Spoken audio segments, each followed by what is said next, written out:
Daily beloved brethren in Christ, loving greetings to you in the wonderful name of our Lord and Savior Jesus Christ.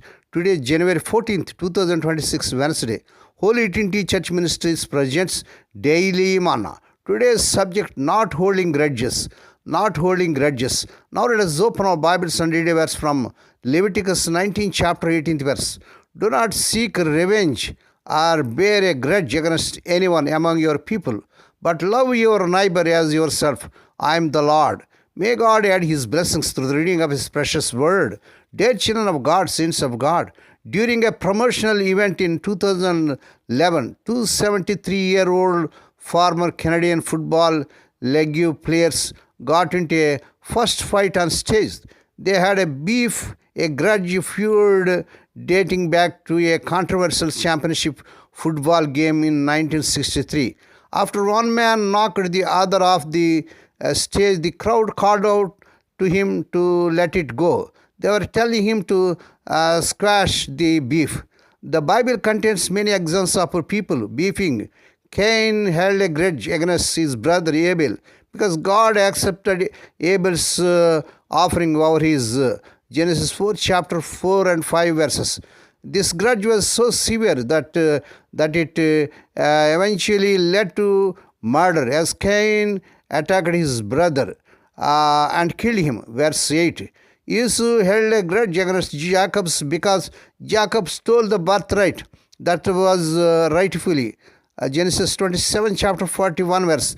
This grudge was so intense that it caused Jacob to run for his life in fear.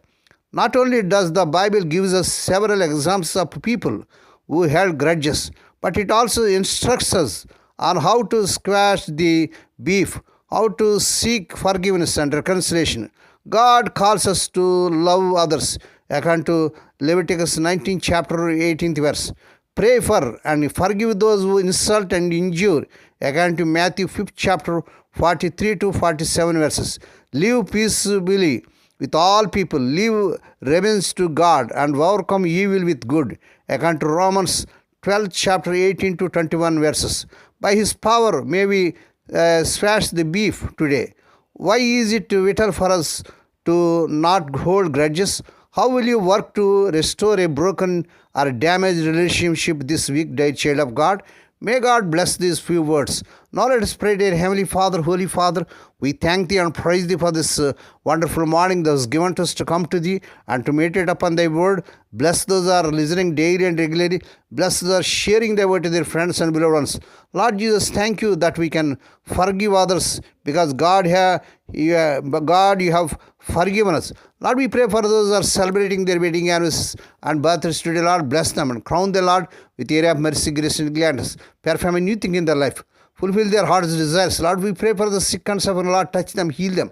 Lord, with Thy stripe, Thy people are healed. O Lord, as we go through this day, we ask for Your guidance and divine intervention. Grant us wisdom in our decisions, strength in all our works, peace in our hearts, and courage in every challenge. Lead us to walk in kindness, faith, and obedience to Your will. May everything we do today bring glory to Your name. Lord, we pray for the servants as serving in the vineyard. Use them mightily to win many souls. Lord, we pray for the children as they're going out and coming in throughout this day. Deliver them from all dangers and actions. Give them safe journeys. We commit all these things to the mighty hands. We ask Thee and give Thee thanks in the wonderful name of our Lord and Savior Jesus Christ.